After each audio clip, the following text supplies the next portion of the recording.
بسم الله الرحمن الرحيم. اللهم صل وسلم وزد وبارك على سيدنا محمد وعلى اله وصحبه وسلم. ازيكم يا حبايبي؟ عاملين ايه؟ يا رب دايما تكونوا بخير وصحه يا رب. صباح الفل عليكم الاول. بصوا كده، انا داخله المطبخ متروق ومتظبط والدنيا 100 فل و14، مفيش مواعين مفيش اي حاجه وكله تمام. مطلعين كيس طماطم كده من الفريزر ومطلعين فرخه من الفريزر، وهنعمل النهارده محشي. تمام، فاكرين الكرنبايه ديت اللي هي بتاعه تاني يوم رمضان؟ انا حاططها في كيس وحاططها في التلاجة، فضلت زي ما هي. وكل ما افتح التلاجة اقول ان شاء الله مش هلاقيها، بلاقيها موجودة وقاعدة مستنياني. بص، انا ابني بيقول لي الفوانيس ديت خلاص كده باظت، كان فيها كور كده بتنور احمر واصفر كده، الوان جميلة. بس ازاي تنور وابني موجود في البيت؟ قدر عليهم وطلع الكور من الفانوسين، مش من واحد بس يعني، وكسر الكور ديت وساب الفوانيس كده. فهو بيقول لي كده خلاص باظوا، قلت له لا، خليهم كده شكله خلاص، ما تروحش عندهم يعني، ما تكسرش دول، سيبهم في حالهم. جبت حلة كبيرة هنا وحطيت فيها مية عشان نسلق ايه الحلوة خوخة اللي جت بعد دوخة دي. هنسلقها ونشوف هنعمل ايه كمان. هنعمل محشي ورق عنب، وهنا بسخن اللبن عشان خاطر ايه نحطه على البلح. تمام كده. يلا بنات كده، على ما اسلق الكرنبة واظبطها كده، اتفضلي شرفيني ونوريني، اشتركي معايا في القناة وكبري عيلتي، وفرحيني بالاشتراك بتاعك، وفعلي زر الجرس على الكل عشان كل ما انزل فيديو يجيلك اشعار وتتفرجي عليه. ولو الفيديو عجبك ان شاء الله ما تنسيش كده تقولي رايك في كومنت وتسيبي لي لايك. جيت في الحله هنا حطيت نص ليمونه كده عشان الحله ما تسودش الالمونيا بتاعتها. تحطي نص ليمونه، لو ما عندكش ليمون حطي معلقه خل. لما بتسلقي في حله الومنيوم. وحطيت معلقه كبيره كده من الملح بكمون. هنا بوريكم بقى ايه. رز، وجايبه كيلو رز ب28، ونص كيلو ورق عنب ب30، مش عارفه 30 ولا 35 والله. وخمس وتلات ليمونات ب5 جنيه. الواحد بينزل بال100 جنيه بيجيب حاجة أو حاجتين وبيطلع. يعني بصوا خلاص الواحد بينهار والله العظيم. الناس كلها بتصرخ، الناس ماشية تكلم نفسها أصلا من الغلا ومن الأسعار ومن الدنيا دي. أنا مش عارفة رايحة بينا على فين. الحمد لله، وربنا يعيننا ربنا يعيننا والله، لانه الغلا مش في الاكل والشرب بس، ده في كل حاجة في كل حاجة. الاسعار مش بتغلى، بتغلي كده. الناس خلاص، الناس جابت اخرها. يعني حرام والله. ربنا يا رب يقوينا ويقدرنا، والله المستعان على كل حال. بصوا، جبت اللبن هنا وحطيت عليه البلح، بس طلع شوية يعني، طلعوا اللبن قليلين. فانا عملت ايه بقى؟ فرحت سخنت ميه وزودت عليهم، بس محدش يقول ان انا عملت كده يعني. ماشي، هم اكلوه كان حلو قوي وما اتكلموش وسكتوا. آه جبت هنا كرومبايه بقى هنقورها. بصوا البتاع الاسود ده ديت قالب من اللي هو الانترلوك ده اللي بيحطوه على الرصيف جديد يعني، هم لسه منزلينه هيعملوا بيه الرصيف. فانا سرقنا واحده كده علشان اسن عليها السكاكين البارده اللي عندي دي اللي هتطلع عيني. بس يعني ايه، بس انها عليه ما بتسنش كويس يعني، ما بتبقاش برضو السكينه حاميه. فانا كنت شفت على اليوتيوب كده فيديو بيقطعوا الورق الفويل وبيحطوه في الكبه او الخلاط عشان يحمي السكينه بتاعه الكبه او الخلاط. فجبت حته ورقه كده وقطعتها بالسكينه، فعلا السكينه حميت معايا وبقت زي الموس. انا بقيت خايفه منها والله. هنجيب الكرنبايه كده نقورها. بصوا انا عشان انا حطاها في كيس ومقفلاها كويس وحطاها في التلاجة، فضلت بصوا زي ما هي والله العظيم يعني. بصوا انت الراس بس كده اللي من فوق ديت لونها غير لانها طالعه من الكيس، لكن الكرنبايه نفسها زي الفل ما فيهاش اي حاجه، والورق بتاعها كانك لسه قطفاها من الزرع اصلا، لان انا كان جايبها لي جوزي طازه وحطيتها على طول في الكيس وحطيتها في التلاجة على الرف. تمام، هنشيل بس الورقتين المتهرتلين كده بره دول ومش هنرميهم. هنخليهم نفرشهم في قعر الحله مع في قعر الحله كده عشان خاطر ايه المحشي وكده، لو في اي حاجه هتلزق تلزق الورق ده. بس الحمد لله ما فيش محشي بيلزق مني الحمد لله. كده خلاص ظبطناها. هناخدها بقى ايه نسلقها، وهنشوف هنعمل ايه كمان. هنغسل ايه ورق العنب، هناخده ونغسله كويس، هو نضيف وزي الفل مفيهوش اي حاجه ولونه اخضر كده وطازه. بس برضو ايه هنشطفه، ما بحبش اخد حاجه كده بنشتغل بيها على طول غير ما ايه نغسلها ونشطفها. تمام، نص كيلو انا يعني ما شاء الله ما عملتوش كله لانه ايه كتير، فانا عملت ايه يعني اقل من نصه كده، نقول نصه. تمام، لان في محشي كرنب فمرضتش اكتر طبق كده وطبق كده عشان خاطر الحاجه ما تقعدش بس وتتبهدل. احنا لسه بنتكلم في غلاء الاسعار والمرار اللي احنا فيه، فنحاول بقى ايه ندبر ونمسك ايدينا شويه. كده حطيت ورق العنب كله اهو وغسلته كويس. هطلعه بقى في حاجه ايه واصفيه اهو كده في الصينيه، واشيله. وبرضو هجيب الخضره برضو اغسلها وهنقعها برضو. الخضره طازه وكل حاجه والله، ورقها يعني بصوا تحسوا ان هي لسه جايه اصلا من الزرع. بس ايه بنفضها كده اي بقى حاجات صغيره وعيدان مش عارفه ايه كده بنفضها. انا ده بتاع ده شبت وكزبره. بحب اول كزبره الخضراء في المحشي اكتر من البقدونس. ما بحبش البقدونس في المحشي. بصوا كده الربطه ديت هي طازه وكل حاجه، بس فيها فرعين 3 دبلانين من تحت ولونهم مغير كده، فغسلتها غسل كده. وهنشيل بقى كله. بصوا الشوائب قد ايه اللي طالعه من الخضره. وبعدين هنطلع كل ده وهنرميه بقى. انا حاطه كيس جنبي كده معلقاه في الاكره بتاعه ايد المطبخ، بحط كل ايه اي قشر بصل، قشر مش عارفه ايه، كل حاجه بحطها كده فيه عشان خاطر يبقى جنبي تمام. نقعت برضو الشبت والكزبره كده في شويه ميه عشان خاطر ايه لو فيهم حاجه دبلانه لما بتنقعيها في ميه بترجع ت- آه، يعني ايه تورق تاني كده بتبقى تحسيها طازه تمام. جبت الكرنبايه هنا حطيتها في الميه. وعلى العين اللي ورا الصغيره اللي انتوا شايفينها ديت بعمل ابني عمال يزن عايز ياكل يعني الصغير، فبعمله حبة لسان عصفور. هو ايه متعود اما يصحى عايز بودة، اسلق له بودة اسلق له بيضة كده، فما كانش عندي بيض فبيقول لي ماما بودة، فقلت له ما عادش عندي. فروحت ايه جبت حبة لسان عصفور كده حمرهم له، وهو مش مستنيني. يعني مش مستني لسان عصفور يستوي، عمال يلف ورايا وانا متصدره له عشان خايفه عليه من الحله والبوتاجاز والميه اللي بسلق فيها الكرنب ديت. وهو واقف ورايا وانا متصدره له، يجي كده اجيله كده، يجي شمال اجيله، يعني ايه حيرته معايا وانا احترت معاه.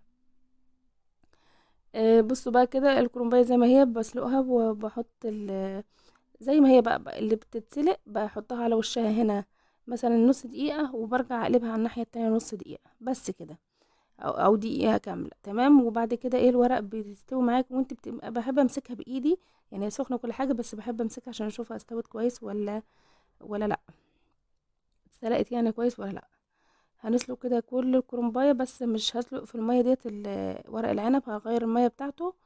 وهنسلق عشان خاطر ريحة الكرنب ب... بتطلع في المية اللي انت بتسلقيها تمام، فما ينفعش تحطي وراها ورق عنب. في حلة صغيرة كده وهنسلق ورق العنب تمام كده. اللهم صل وسلم على سيدنا محمد. صلوا على النبي كده واذكروا الله، وحطي لي لايك لو لسه ما حطيتيش اللايك لو تكرمتي.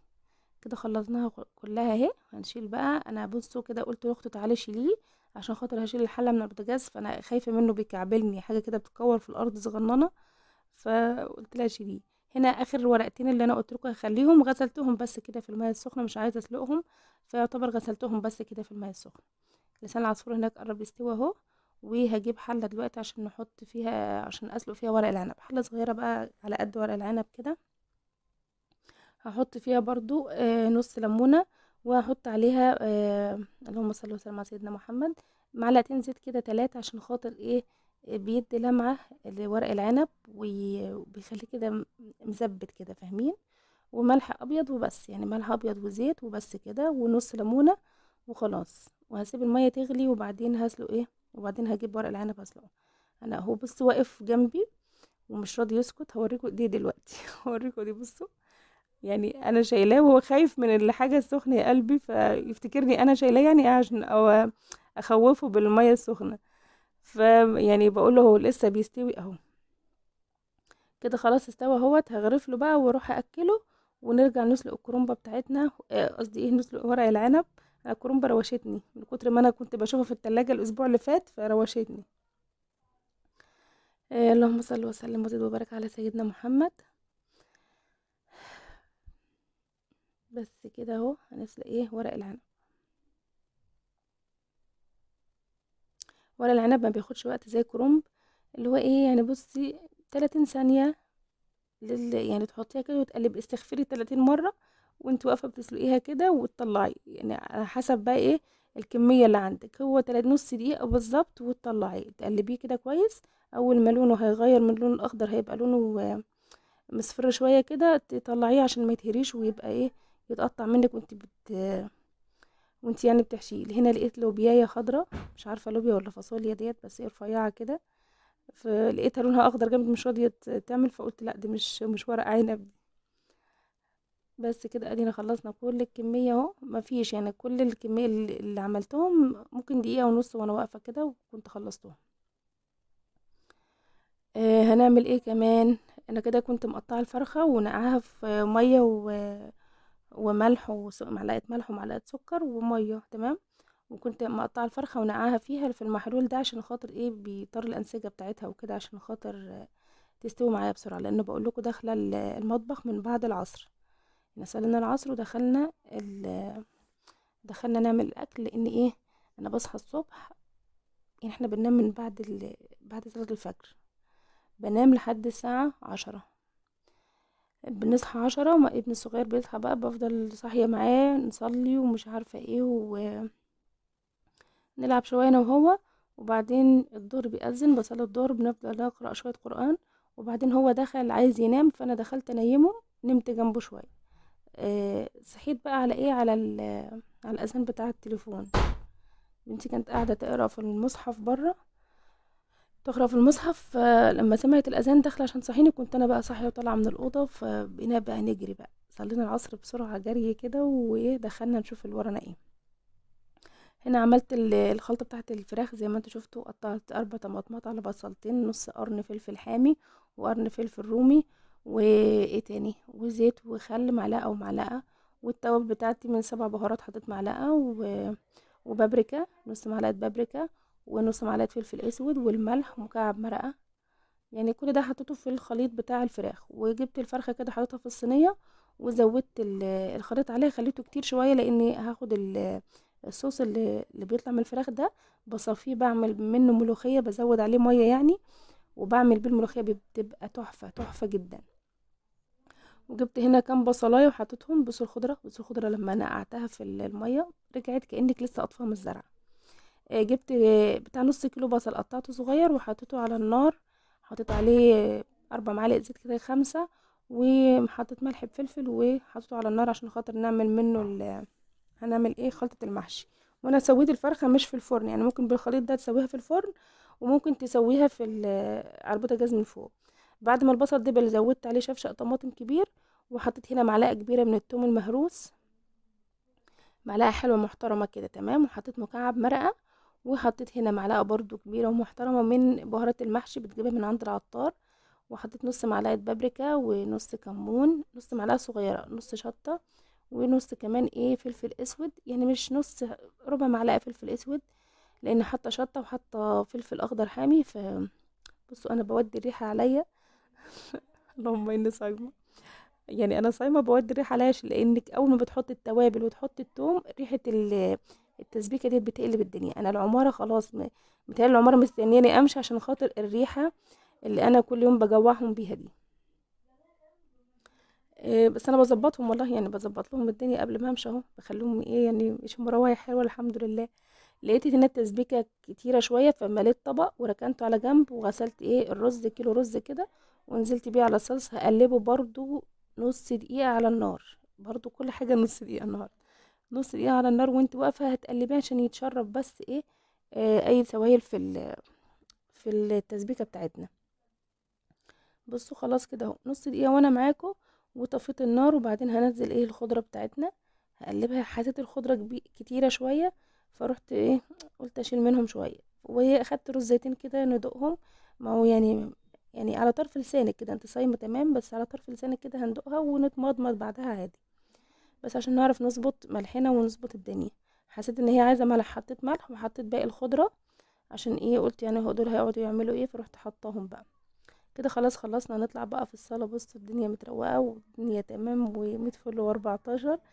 فنطلع بقى نقعد في الصالة مشغلين مسلسل، مش عارفة كان مسلسل ايه مش فاكرة، يعني مسلسل كاتبة 101 متهيألي. وكنا كده خلاص. بصوا عايزة اقول لكم واحنا بنلف في المحشي كانت الساعة 5 يعني 5 و10 متهيألي، واحنا كنا لسه رايحين نلف المحشي. هنا بنتي كانت قاعدة بتفرز لي ورق العنب، يعني بتظبطهولي عشان يبقى سهل على الحشو على طول. وانا جبت الكرنب برضه عشان اوضبه، وجبت الخلطة وجبت الحلة اللي هنلف فيها. وقعدنا في الصالة كده في الهوا، عشان ايه، صدقت ما ابني صغير نام، عشان بيبهدلنا في اليوم اللي يبقى صاحي فيه وانا بعمل محشي، بيبهدلني والله. بص، هي بتوضب لي اهو الورق العنب كده بتعمله، وانا همسك الكرنب برضو ايه هوضبه. تمام كده، صلى على النبي. ولو وصلت معايا لحد هنا حطي لي اللايك كده، ما تستخسروهوش، عشان خاطر ايه يعني الفيديو يترفع والناس تشوفه. حطي لي اللايك وقولي لي رايك كده في الفيديوهات بتاعتي، لو عجباكي قولي لي رايك كده. والله بفرح اول لما بشوف الكومنتات بتاعتكم وبرد عليها، والله ببقى فرحانه قوي. بصوا، باخد كل ورقه كده بشيل العصيان بتاعتها وبقطعها على 3 أو 2 على حسب طول الورقه، يعني ورقه الكرنب. فبيبقى سهل عليا كده لما بوضبه، بيبقى سهل عليا. برضو فات كتير من الكرنب، لان يعني انا نص كيلو ورق العنب نقول عملنا ربع يعني منه، والكرنب عملنا نصها. لان بقول لكم مرضتش اكتر عشان مفيش حاجه تتهدر وتترمي وتقعد في التلاجة، لان ممكن تاني يوم مش هنعمل حاجه فيها فراخ، فالمحشي كده هيفضل تمام. قطعت كده كل الورق بتاع الكرنب، ظبطته وخلاص. هبدأ الف بقى، وهنشيل العصيان ديت نركنها على جنب. وهي خلاص كده برضو وضبت كل ورق العنب وجهزتهولي يعني تمام. جبت هنا حلة، حطيت في القعر كده شوية من العيدان بتاعة الخضرة اللي انا قصيتها، بتدي ريحة حلوة قوي للمحشي. حطيت في الحلتين كده، وفي الحلتين برضو حطيت ورق كرنب كده فرشته في الأرضية. وهبدأ بقى ايه ألف. انا كده بقول لكم بنلف كده، وساعة كانت يعني 5 و10، 5 وربع.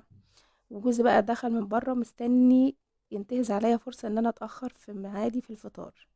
بس الحمد لله انا اسعفت، انا الحمد لله مهما اتأخرت بلحق وانجز في وقت الفطار، بكون مخلصة الحمد لله.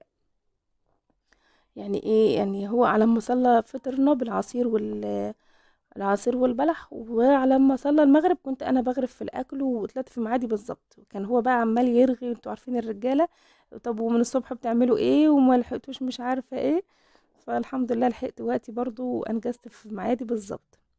انا كده بلف الكرنب وبنتي بتلف في ورق العنب اهو. وان شاء الله هنخلص. مش عارفه مين دخل قفلنا الشباك، هما اللي دخلوا قفلونا الشباك، تحس ان هما جايين بالعند معانا. قفلوا الشباك، خلوا الاضاءه بقيت زي ما انتوا شايفين كده. يعني بصوا تحسوهم ان ايه، ان انتوا اي عنده خلاص معانا. اللهم صل وسلم وبارك على سيدنا محمد وعلى اله وصحبه وسلم. هنخلص كده، وانا كده الفراخ كانت على النار مشغله عليها. ويعني قمت انا اسوي في المحشي، وبنتي دخلت تعمل العصير. العصير كان تمر وبرتقان، فهي بس قشرت البرتقان كده. هم قفلوا لنا الشباك. كده الفات ده ما كانش الشباك مقفول، كده قفلوا الشباك واحنا سايبين الكاميرا شغاله ناسينها. ف ضلموا الدنيا. بصوا عاملين ازاي، بس يعني كان النور في بصيص من النور، احنا كنا بنلف عليه المحشي يعني من نور التلفزيون، ونور جاي من اللهم صل وسلم على سيدنا محمد، من الصاله كده، من فتحه الاوضه يعني تمام.